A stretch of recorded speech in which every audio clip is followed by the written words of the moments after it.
Welcome everyone to Real Chat TV. I'm your host, Abby. Today's topic is we're looking at issues affecting the youth. I'm looking at it from the Afro-Caribbean background. And we, the parents of Africa, are actually raising up children, whether we like it or not, in Britain or in Europe or in America. And we're raising up these children with African culture. But they are also growing up here, and there's a clash of culture, and sometimes what we see as disrespect may not actually be disrespect, or what we see as child abuse may not actually be child abuse. So I've got a couple of youth here today that I'm going to be discussing issues that are really affecting them, and some of the clashes in culture, and some of the things the parents do that they feel is too that's the word they use, African, So without much ado, let these children, youth, introduce themselves. For me? Yes, please. What's your name? Oh, my name is Curtis Midi. Okay, welcome, Curtis. Hello, I'm Vanessa. Welcome, Vanessa. Hi, I'm Rachel. Rachel. I'm Emmanuel Denake. I was born in this country, but my parents originate from Nigeria. Okay, Yeah. so thank you. Well, they are all born in this country. That is why we are here today. Oh, I'm not born in this country. Doesn't matter, you're still here. It's fine. Okay, so I am a parent of teenagers as well. As a matter of fact, I'm living with 4 strong teenagers in my house, and so many things I do. In Africa, we were raised with strict culture and ethics, and our background is so strong. It's like I was raised that when I'm talking to an adult, I need to put my hands behind me. I need to look directly into the eyes of the adult. And I need to shake with my right hand. I shouldn't greet with my left. There are so many things. But children growing up here have been taught to speak their mind. So you would have your own child, maybe 3 or 4 year old child, talking to the child and say, can you take this for me? And she'll be saying, why should I take it? They're always asking why. So is it disrespect? So do we just, as African parents, just allow our children to do whatever they want to do? No, because obviously we all know what is going on in Europe and the West. So I'm here with them, just wanting to find out some of the things that we do that they feel is too African, and why they think we need to mellow a little bit. I'm here representing all mothers and all fathers from Afro-Caribbean background. So, Emmanuel, what are some of the things that we do that you think we should just go it a little bit cool for you? Like we are too African or we are too strict on you? I'm just gonna go off what one of the examples you gave was the left hand, doing things with your left hand. Mm-hmm. Okay, so I got in trouble for giving something to my mum with my left hand once. It was money actually, and I didn't know why. She slapped the money out of my hand, and I didn't know why. I didn't know why she slapped it out of my hand. She said, "That's your dirty hand." She said, "That's the hand you wipe your bum with." Yeah. I'm right-handed, so I was like, obviously I have respect, so I just took it on the chin and I brushed it, but I wipe my hand with my right hand. I wipe my bum with my right hand. How dare so you? I was like. So you actually wipe your bum with your right hand? Obviously, you get to this huge crunch it. That's the. Ew. Yeah. So I didn't really understand. So, in my head I was thinking, because this was a while ago. This was ages ago when I was younger. In my head I was thinking, I don't understand what she's on about. I wash both my hands equally, so I don't understand what's going on. So is it like, would it have helped if she had explained it to you before, the reason why she thinks you need to eat with your left, eat with your right, you need to greet with your right, you need to give things to with your right? If she had explained to you earlier, do you think it would have helped? To be fair, I don't think it would have helped, because I don't see a problem with giving things with your left hand or your right hand. It is our culture. That is a problem we are having. It is our culture. We are Africans. We have a culture. Every country, every background, every race have got their culture and the way of doing things.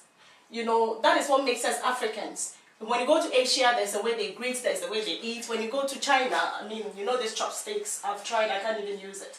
The way they dress. Every culture, everyone has got an identity, that sense of belonging. So the fact that we are here, we can't just throw everything away because we are British. Can I just ask, as I was saying, I don't think giving with my left hand is a problem. I don't see it as rude. I just think it's a hand. I was born with 2 hands. I'm going to use 2 hands to give things out, do whatever. There are so many things we do in Africa that you know, like when there are some cultures, you know, we have about different types of cultures in Africa and different types of religions as well. And like where I come from, like Ghana, there's this thing that you're not supposed to go to the sea. You know, those who do the fishermen, they're not supposed to go and fish on Tuesdays. It doesn't make sense. But the reason why they said that is because you can't be fishing Monday to Sunday. What time are the fishes going to breed, you know, like do their thing and have their babies and stuff? You know, it's like they're saying that when you're bathing, you shouldn't sink. They say that when you're bathing and you sink, or when you're bathing and you talk, your mom is going to die or your father is going to die.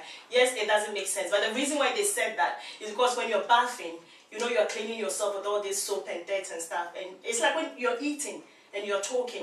So because there was no technology and all that, so we came up with all these things to keep us balanced, you know, so that it's going to protect us. It's like that. It's like saying that, okay, when you steal somebody's thing, you're going to die. You're not going to die, but it works. So you're just saying giving with your left hand is just like all of the other myths you Africans. Yeah, it's a myth, but the myth is you can't use your left hand to clean your bum. But I don't use it. And use your left hand to eat at the same time. That's the thing. The thing is, I think in the African culture, you're supposed to use your left hand to wipe and your right hand to eat and do everything else. You understand? In the African culture, but again, that boils down to everything. Like you can't be enforcing your African culture. Exactly. We are not forcing it. No, I said enforcing. We're not enforcing it. But so what is your identity then? What are you? Okay, so obviously my parents have originated from Nigeria. I was born in this country, raised in this country, so I'm gonna classify myself as someone from this country. So I'm gonna say I'm British. Okay, so good. So when you're talking to your mum, are you gonna talk to your mum standing like this and doing you? And that is so. What's the word? So Stereotypical. that is the point I'm making. We have a culture. There are ways of doing things. When you're talking to your parents as a child, you need to show respect. You need to stand nicely. Eye contact. It's not gonna take anything from you when you do it. It's not like bad things like we are saying that things that are detrimental, things that are gonna kill you, anything. This is not gonna kill you. But you're mixing up stereotypes with culture. You're trying to put them together. You can't say, I'm going to talk to my mum like this because that's what they do in this country. That's a stereotype. I did not say that. I did not say that's that. What you're trying to No, say. I didn't say that that's what they do in this country. I did not say that. No, but the way you did it made it seem as if... So that's what you do? No, me. I speak to my mum firm, I stand like this and I look her in the dead in the eyes and I give... And how did you come up with that? How did I come up with that? When you're talking to your mum, you need to stand nicely and look her in the eyes. It's just something I grew up with. You were not taught? No, because I'm not going to be slouching and giving her disrespect when I'm talking exactly to my her. point. Because I said you got that that's from not your culture. That's just norms and values. That's just norms and values. It's just normal to stand straight. Not true. Some children, they talk to their parents. Then they don't have basic norms and values. That's the difference. You need to be taught. You know, unlike birds. Unlike birds birds, nobody teaches birds to sing or whatever. They are programmed to sing. But human beings, you come in, you're like a computer, you're empty. Everything you need to be taught. That is why if you were born in China, you'll be speaking Chinese language. If you're born in Japan, you'll be speaking Japanese. If you are in Ghana, Africa right now, you'll be speaking, or you're in Nigeria, you'll be speaking Igbo or Yoruba or whatever. You are here, you have the culture, so you need to be taught. That's what I'm saying. So we are teaching you. The ones that you think are not good, fine, nobody's going to enforce it on you. But that's why we're having this conversation. Where this clash? Where do we strike the balance? But there are some that I think really we need to continue, because whatever you're learning from us, you're going to be teaching your children. Otherwise, by the second and third generation, your traditional or your local language is going to disappear. Because I don't think any of you will speak our local language with your children. But if you look at these Asians, you look at Chinese, you look at Indians, they're all speaking their languages with their children. And sometimes we are in public and we even want to gossip, but we can't. Because you don't even want to speak our language. Rachel, Emmanuel, we come back to you. Okay, Rachel. Hi, welcome back to Welchat TV. I'm still here with my entourage, my beautiful youngsters. Anyway, Rachel, before we went for the break, you were talking about the issue we're discussing today is what are some of the things that African parents do that our children being raised here think is too African, that we need to allow them to chill, you know, and be British for a while. And Emmanuel was talking about why he doesn't understand why he needs to shake with his right hand, he needs to, well, wipe his backside with his left hand and all that. And Rachel is also asking why she needs to wash the dishes as soon as she finishes eating, why she can't just relax and chill and come and wash the plates later. So I just want to find out why she thinks it's a problem. I just feel like it's just, extra. Like, I feel like as long as the dishes get washed at the end of the day, it's fine. Like, why is it such a problem? Like, when I finish eating, I just like to generally just sit down and enjoy my food, let it digest, And then when I wake up or when I want to get up and wash the dishes, I'll wash the dishes. Why does it have to be as soon as? And it's something that in my household is actually a problem. Like every day, like I'll leave my plate on the windowsill or I'll leave it near my bed. That's a different story. No, but like I'll leave it there because that's the closest place I can leave it there. I can't leave it on my bed. But then, so let's say you have breakfast, you leave the place, you want to chill. Then one thing leads to another, you couldn't, I mean, you had to go to college, then you come, you have lunch. Have you ever been to somebody's house that the dishes are packed? You understand? If I say packed, I mean packed about a week. You know, so, and there are instances that when you get in a visitor, maybe they didn't call that they are coming. As soon as they knock the door, oh, hi, it's Vanessa, then you rush. You rush to the kitchen, rush to your bedroom, you just want to arrange everything before they come in. So why don't you just do it? You know, sometimes later never comes. You know, you just do it and get it over with. It's not a culture. This has got nothing to do with the culture. No, this has got nothing to do with the culture. I don't understand why that is a problem. It's just 2 minutes. In fact, 1 minute. Just wash your own plate. Clean it up after yourself. You're not washing it for your mom. You're not washing it for anyone. You're doing it. And if you practice, you're going to go and work with so many people. What if the staff room? You go to the staff room, you finish eating, and you leave it there. To be fair, yeah. Oh, come in. Anybody's I'm not gonna lie. It's a bit. I understand where you're coming from. Like, yeah. anyone can just come unexpectedly. Yeah. Yeah. But it's a bit. What's the word? The way it comes across as so angry over one little plate. Like I understand. Okay, you want your house clean. But if I was to just make rice, you know, not even make. If I was to just get rice from the pot, put the pot away, nice, clean, just have the plate and a spoon, that's it, plate and spoon on the table. I finish it, I just sit down and watch TV, and I get a bit tired and I doze off for like 20 minutes, yeah? And then I wake up to a yelling voice because I haven't washed a simple plate and spoon. Nobody has entered the house, nobody has been in and out, it's been 20 minutes. Have you ever heard this from your parents, that if you're living under my roof, you do what I say? Oh yeah. Every day. Exactly, so that's how it goes. That is not your house. Someone else is paying the bills. You can't just do whatever you want to do. I don't like It is the way it is. It is not your house. You're living with your parents. They are paying all the bills. So you follow the rules. It is the way it is. That's why we are having this conversation. But then again, we're not going to bend our backs to please you. You need to please us. You are the children. We are the adults. Yeah, we are the adults. That's how it goes. You understand? Vanessa, princess, I know you have a lot to say. So many things your parents do that you think is so annoying. They should just let you go.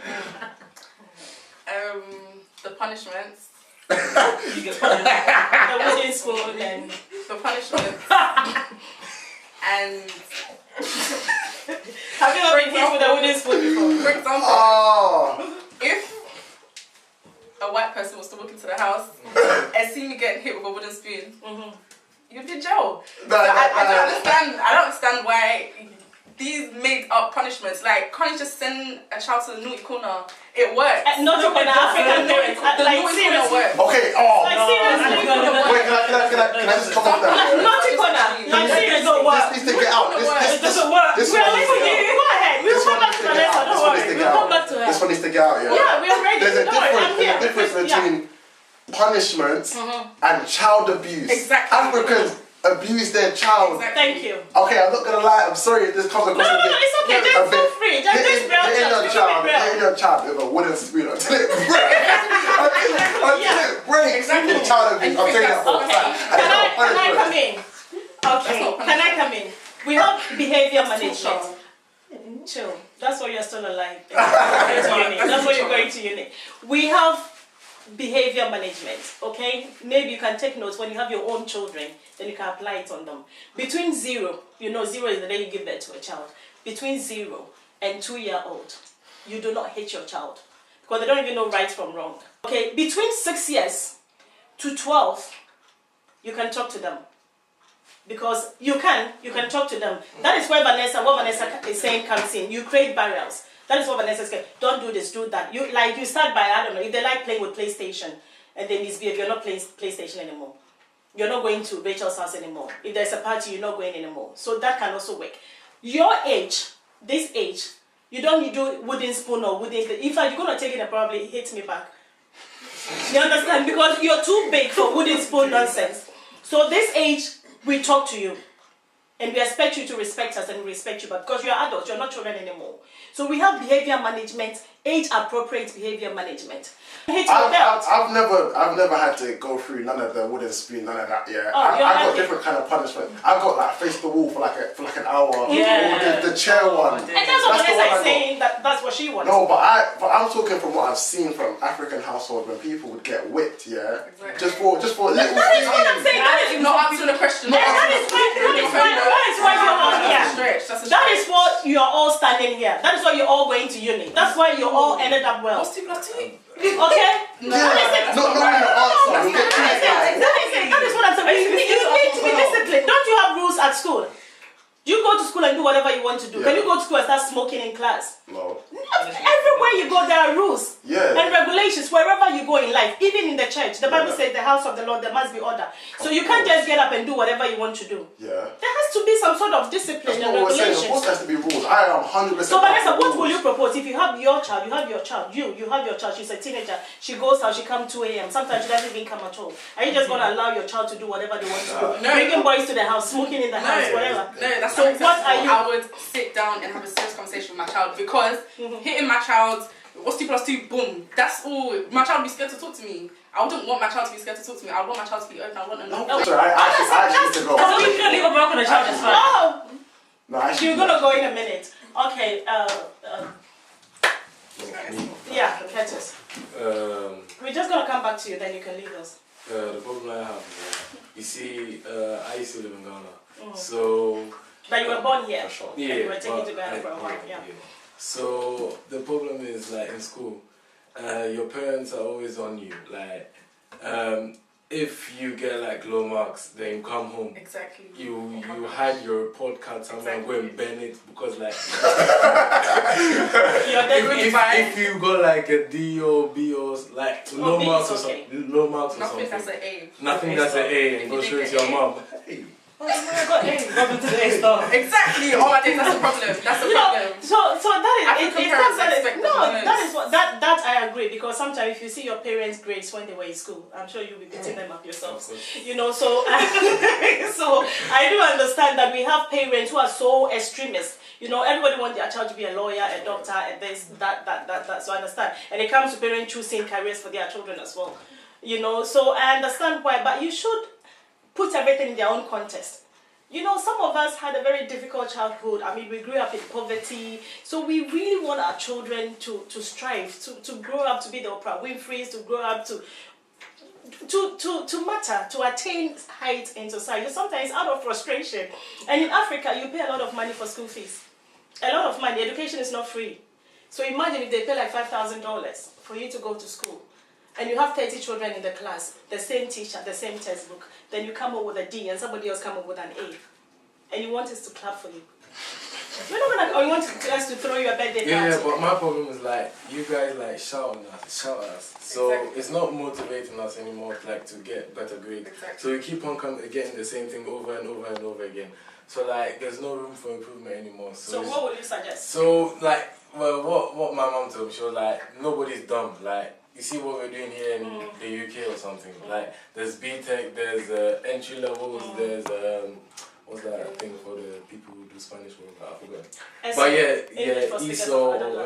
like there's everything for each and every one of us. It's not everyone is not the I same. understand. So, not everyone is an academic. Yeah. You know, and we all learn differently. And Yeah. it's not everyone who wants to be a doctor or a lawyer or whatever. I mean, look at basketball players, look at footballers, people are making serious money, look at musicians. So it's up to the teacher or whoever to identify what the child wants to do, the talent.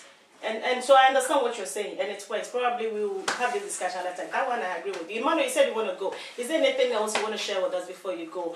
I mean, the improvement you want to see from, or how you are going to treat your children different? We've already covered the laying your hands on a child. I'm not going to lay my hands on a child, on my child. And you're not going to lay your hands on your child, I get it. So what are some of the behavior management strategies you're going to use with your children? there's so many ways. You can take their stuff from them. Like if they have a phone, you can take their phone from them. I'm sure. Okay, so children around the age of 6 have like it or not, they have idols, like toys, like the stuff they like. What's that word? They keep close to them. Yeah. no matter Yeah, I what. forgot that. So if you take it, I can't remember the word, but if you take that from them, that's already a punishment in itself. Okay. And then if you was to like, it doesn't sound nice, but if you was to lock them in a room, that's a punishment in itself. That's just, you were licking them. You licked them, and they broke something. Then you would regret it. You understand those who use the belt and those who use, in fact, I mean, there are the extremists who even use hot iron. I mean, there are some who even pour hot water on their children. You know, there are some who are like, seriously, there are some who just push the child and the child. So that is why they said, do not hit your child at all. That is why when it comes to child abuse, we have emotional abuse, we have neglect, we have physical abuse, we have sexual abuse. So it's different types of child abuses. So it takes different forms. So I understand what Emmanuel is saying, but Emmanuel, at the end of the day, we can't also let you do whatever you want to do. But parents, I think it's about identifying what works for your child. So as Emmanuel is saying, if you take their toys from them or you withdraw certain privileges from them and it's going to work for them, then fine. But there are certain children, it doesn't work with them. You take it, they don't care. You tell them you're not going to go out with your friends, they don't care. You know, so it's about you identifying what works for this particular child. Because you know your children better. You know what works for them and what doesn't work for them. Okay. So Emmanuel wants... Before I go, can I just ask a couple? Yeah, please. I'm So representing your mom here. Are you against, like, are you against or are you for hitting a child? Just yes or no? As I said, I'm coming from a Christian background. Okay, I'm in education, so I work in education. I'm also a human rights advocate. Yeah. So yes, I'm against abuse in any form. Welcome back, viewers. Today we're looking at some of the issues affecting the youth. You know, when it comes to British children being raised with the African culture. You know, and we have two gentlemen who just joined us. One. Could you introduce yourselves, please? My name is Richard. And My name is Jeremy. okay, Jeremy and Richard. I mean, everyone here, we've all shared our ideas about some of the things that African parents do that you think that it's too much. You know, we're giving you too much too much headache that we should just allow you to be. And Vanessa have already said about what did you say about Vanessa? Punishments. Well, about punishments. And Curtis was the one who Curtis was saying about exams. You know, like when you don't do well at school and parents are on your neck, why didn't you get A star? And Rachel, did you understand? What were you saying? About washing plates, yeah. Why do you have to wash plates immediately you finish eating? And Emmanuel was also saying that why do you have to greet with your hands and why can't you wipe your backside with your right hand and stuff? So, Richard, what are some of the things that your parents do that you think the African culture being instilled or being being used is too much that we should just allow you guys to be a little British? It might not be too much of the African culture, but one thing definitely is when you like compare me to someone else, or when you like compare to someone that's higher or like way out of your league, and you expect them to be on the same level on top. So I'm doing my own thing, and maybe I don't do as well as I could have, or even I'm doing okay, and then you see like another guy who's doing really good, and then when that guy, so let's say they're a family member, and they come to the house, why can't you be like this boy? And after I'm like, I'm doing my own thing. It's like good to be myself. It's good to do what I'm doing and focus on me. Like if I compare myself to others, then I'm just gonna be sad. Like so, I don't know why African parents have to do that. It's not just African. Actually, that's true. It's not just African. It's about parents. You know, sometimes we love too much. Sometimes we care too much. Sometimes we all have standards, and we all have to strive to improve. You know, I mean, you need to improve upon yourselves, and we all have to. I understand comparison is no good. I don't like for someone to compare me to anybody else. I'm myself. I'm not in competition with anybody. You know, so I wouldn't like it if somebody compare me right now to whoever. I wouldn't be happy. So yes, but at the same time, we also need standard. It's like when you're playing ball. I mean, when they are playing football, there is a goalpost, and your direction is to play towards the goalpost. You know, so everybody needs a focus. Everybody needs a direction. But it's like as if you're in secondary school and you just started doing exams, maybe mock exams, and you've prepared so well, you've done so hard, and you come home with a B. For example, Richard comes home with a B, and he's excited because it's a B, it's mock exam. So when it's the real thing, he'll probably get an A. So he comes home with a B. He was like, but didn't your friend get an A or people got A star? But look, you got a B. That's discouraging. You don't do that. You congratulate your child for getting a B and you help them to aim higher. Yeah, I understand that. But if you're also staying with a child, I'll come back to Jeremy. If you're staying with a child and you see that their colleagues are studying, always studying, they are always on Facebook, on Twitter, on Instagram, on whatever chart, on whatever bag, on whatever front. Then they come up with a C and D and whatever. It's upsetting as a parent because we invest so much and we give so much for our children. You know, we've sacrificed so much. And every parent wants their child to excel, to be better than they themselves. You know, so sometimes it's so painful sitting down and watching your child just wasting opportunities that you didn't get. You know, sacrifices that you have made to see that your child... I mean, parents are not actually investing in their children to look after them. No, whatever we invest in you is for you and your own children. So sometimes it's a bit painful. I understand the comparison bit, that you don't have to compare. Everybody is different. Everybody's going on their own path. But sometimes you need to draw comparisons, you know, just to keep you on your toes. I agree with you 100%, but I'm also explaining why sometimes we need to draw comparisons. Yeah, but sometimes, not all the time. Because when like, maybe you're doing a bit of revision, while studying, then the moment you take a break, the moment it goes after like 5 minutes, that's when you like get on their case and stuff like that, which is pretty annoying. So, like, yes, like you said, sometimes it's good, but it could be too much. And on top of the stress that they're feeling from maybe thinking that they're not going to do on that, with your, like, with the parents' pressure on top of that, it can sometimes become demoralizing and like bring their confidence down. Yeah, I get it. Jeremy. With Richard's thing, I think that's it's some form of motivation, because it's like African parents like know about like how education can benefit a child, so then they want to push their children into like going into education because they know that it can like lift them, like raise them up in the social strata. Yeah. Education is the only thing that can. It's a leveler. That's what we call it.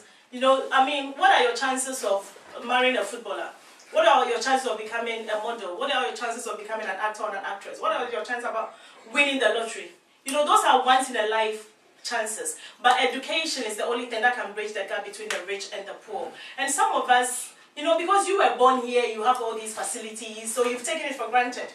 But if you're coming from where we are coming and what we have to go through, you know, like I have to wake up like 4 a.m., sweep the entire compound. I have to travel for God knows how long, just go and fetch a bucket of water. By the time I get home, it's already 8. You know, by the time you take your shower, you go to school, and it's so painful. You know, sometimes you don't even have money to pay fees, and they'll sack you to come home. And you don't even have electricity to learn. You're learning with candle. You know, so sometimes we watch you, and we see that you've got all these facilities, all these opportunities, and you're not making anything out of it. And it's so painful. Then we see all these Asian children, all these Chinese children, getting an A star. I said, hello? But what if they want something different? So let's it's not different. It's the same class, the same teacher, the same books.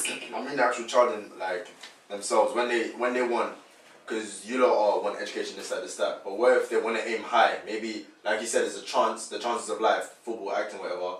But what if they want to do that and you're not helping them, you're not pushing them in that direction? You want to do what? No, let's say like football, acting, like you said. They want to become footballers. Or something like that. Well, they don't want education. I understand. No, not just like not wanting education, but you're not helping them, you're not pushing them in the direction they want to go. Like instead, like if they want to do something, you should at least try to help them. True. Instead, because you're trying to like control them, saying, "Oh, education." But then when it's like they want to do something else, maybe like the football and that, it's like you're not putting them on a straight path. Yeah. You're not helping them do that. You're just so what you're saying is parents need to identify what children needs to do or what children wants to do. No, and help just them. motivate them. I think what you're trying to say is all aspects. Yeah, all aspects, not just in the educational format. Yeah, but that's what the point I'm saying. Like, how many teams? Let's say football. How many teams do we have in England? And how many players are in every team?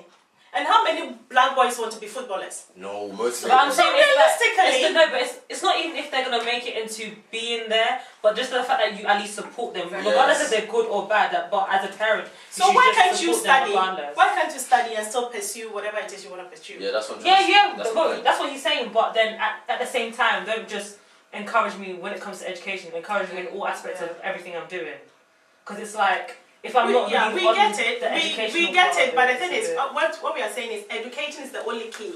You know, because you can be a footballer today and break your back tomorrow, and that's it. No, but it's like they become what you want them to become because of the way you push them in a certain direction.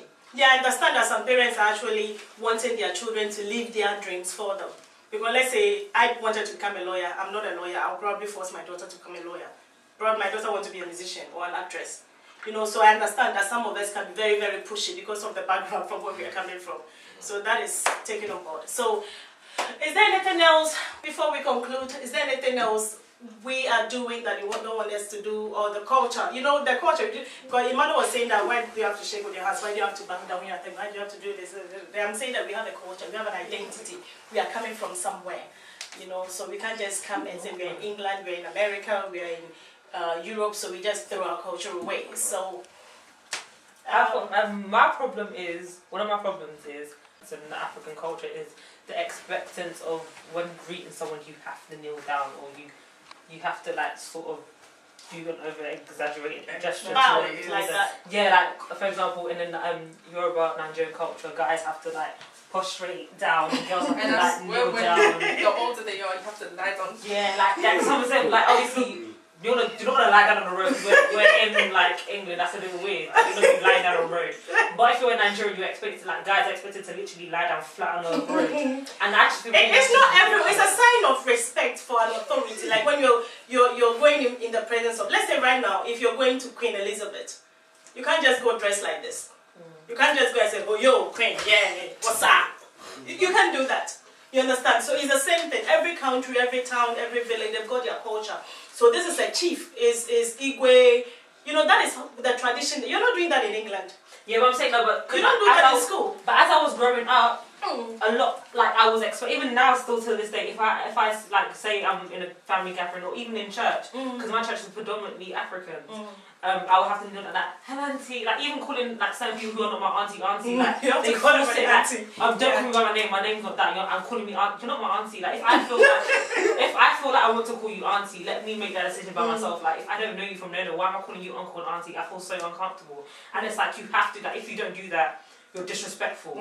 It's like you weren't raised right just because you're not leaning down. I feel like something, and adjusted like that, I feel like the only time that I should ever kneel down or bow down or prostrate myself like that is when I'm praying to God. Because I feel like that's what you do when you pray. Like Catholics, they kneel down in church when they're praying. In Christians, when you're praying, you kneel down. That's something you do. That you can't do what you do to God. You can't do that for man. If that makes sense. But you see what you just said. Christians, Catholics. So that is a religion. That is a set of people. So your culture is a set of people. That is what they also do. You understand? You don't do that in we Ghanaians, we don't do that. You know, it's some part of Nigerian culture. But even Ghanaians, when you go to a chief or a king or whatever, you're supposed to do that. You're supposed to take your shoes off. You're supposed to. It's culture and traditions. So that's what, just like the same way you're saying, if you're a Catholic or you're a Christian, other religions, they don't do that. So every sect, every organization have their own religion and culture. So I'm sure you do that in your church, fine. But if you see a Nigerian teacher in your school, you're not going to bow down and kneel down. You wouldn't do that because it's a different environment. So yes, I know some of them, I mean, things are changing. So very soon, I'm sure we are going to improve. But what I'm saying is, some of them are actually not a big deal. You know, it is a culture. And when you grow up and you become your own adult, I mean, I don't think we're going about bowing down. But once you're with your parents, you need to give them the respect. Because you're with your parents, it's okay, this is what you're supposed to do. Because otherwise the embarrassment comes to us, the parents. Oh, you didn't bring your child up right. She's not from a good home. How can an African child behave like this? You know, so that is why sometimes we force you to do it. Because of our culture, because of where we are coming from.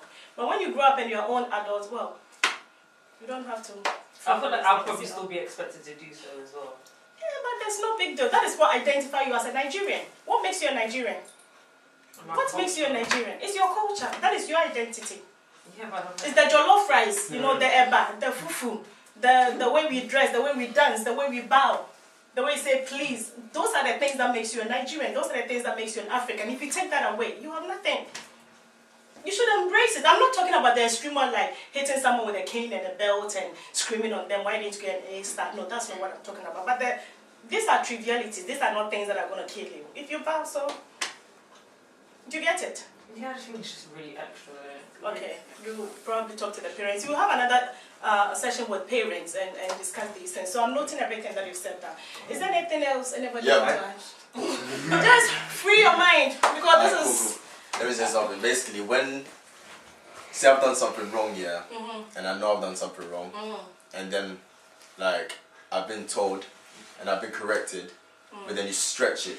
And then you, like... keep banging on the same thing again and again and again. Like it's done. So let's say I had a fight and I beat the person up really bad, whatever. Yes, I know I made a mistake and like I'm sorry for that. But then come talk to me.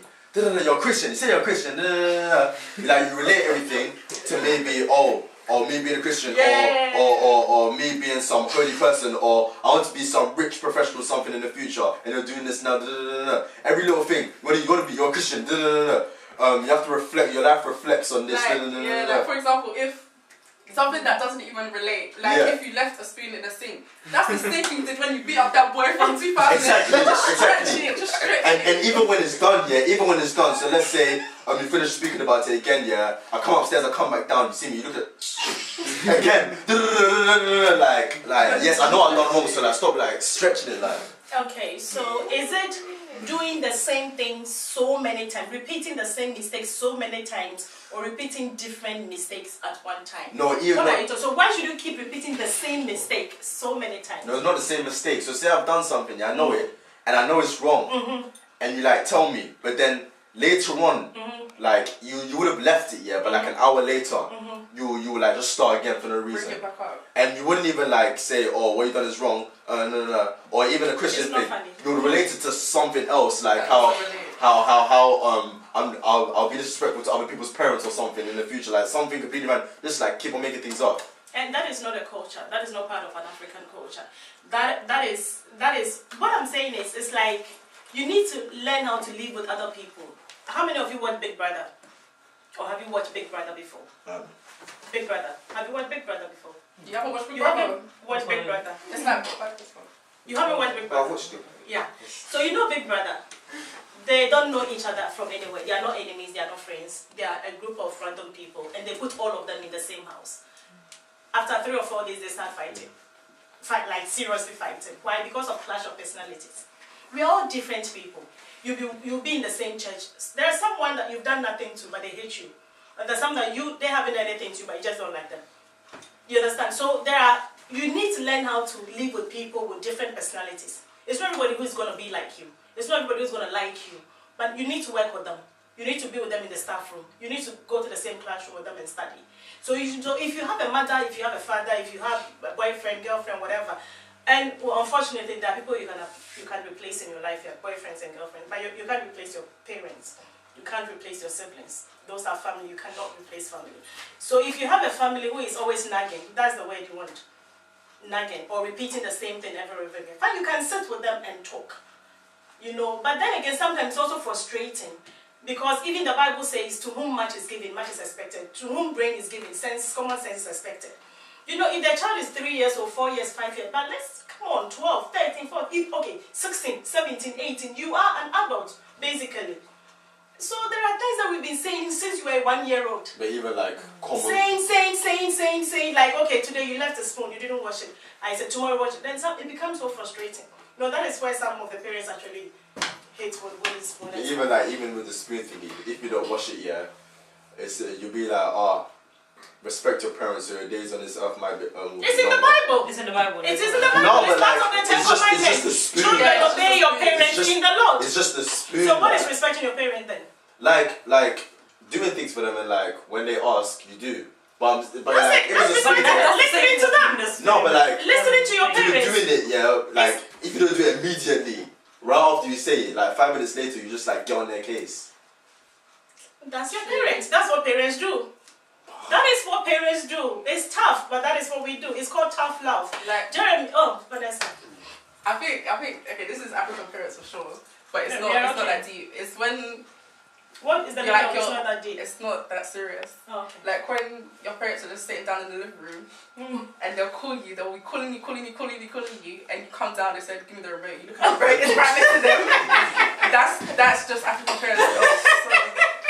Like, oh my days. I can never understand. Sometimes, I stand accused.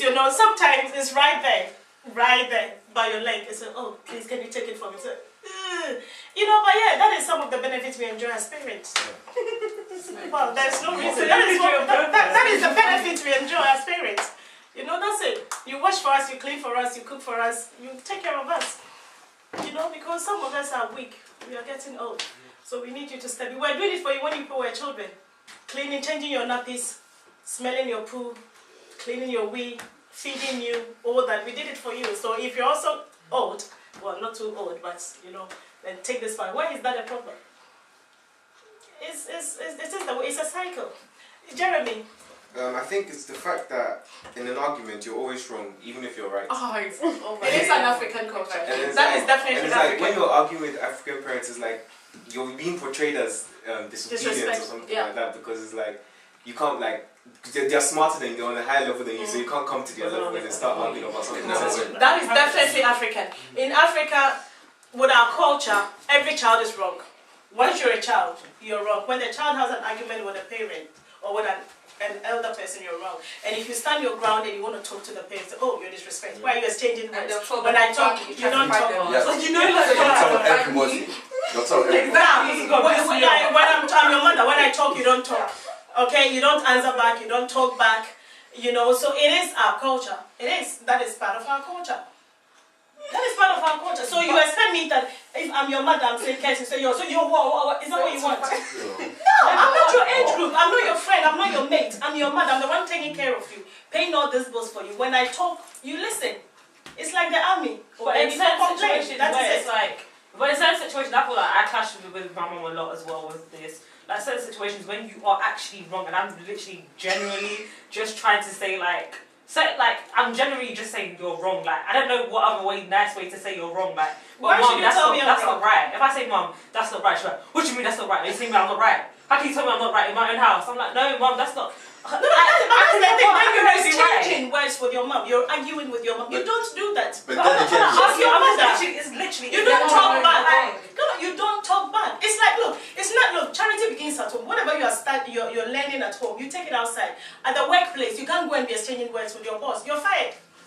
You are fired. You can speak your mind. You're fired. But then again, it could benefit You can speak. Let's go speak. You can't go and be disrespecting your boss. You're fired. It's not disrespectful, but if we're just generally having a conversation. Then there's a team meeting. You understand? You have a team meeting. You channel. There's a route that you channel. You know, there's a hierarchy wherever you go. So what I'm saying is, all these things you are learning at home, it's called submission. It's called humility. It's not right. It's not fair, but it's a way of learning, because you are going to go and get out there in the bigger world. What are you going to do? Look, I've worked in an organization that I was just sitting down and minding my business, and someone just came, you black monkey, and I needed the money, so I had to keep quiet. You know, my hand was like this, but I really needed the money because I had to pay my bills. So then that motivated me. I said, you know what, I'm going to go higher in education. I'm going to study. You understand? So sometimes they said when someone throws stones at you, he uses it as what? Bridges. So that's it. I think we've talked for a while. So all of you should just give us a suggestion that, okay, I prefer my parents should do this the area that I want them to improve. Just one word from everyone, then we can call it a day. Whatever you want your improvements. Whatever improvement They should give us the chance to speak. Speak your mind, yeah? Yeah, speak our mind. Okay. I would say don't compare me to others. Okay. I would say like be more understanding. Okay. Acknowledge when you're wrong. Okay. Always motivate. Okay. Viewers, thank you very much for joining us today. This is a healthy discussion. I think we're going to have a second round. And I think we also have to learn from our children as well, because whether we like it or not, these children are being brought up in the West. You know, so yes, we do have African culture, but sometimes some of the issues they've outlined, we need to also hear them, listen to them as well. You know, so that we need to go down to their level. They need to be our friends so that they can confide in us instead of confiding in other friends and joining gangs and all that. So thank you for joining us again. I'm Abby, and this is Real Chat TV. And thank you for joining me, my beautiful and handsome guest. Thank you. Bye. All right.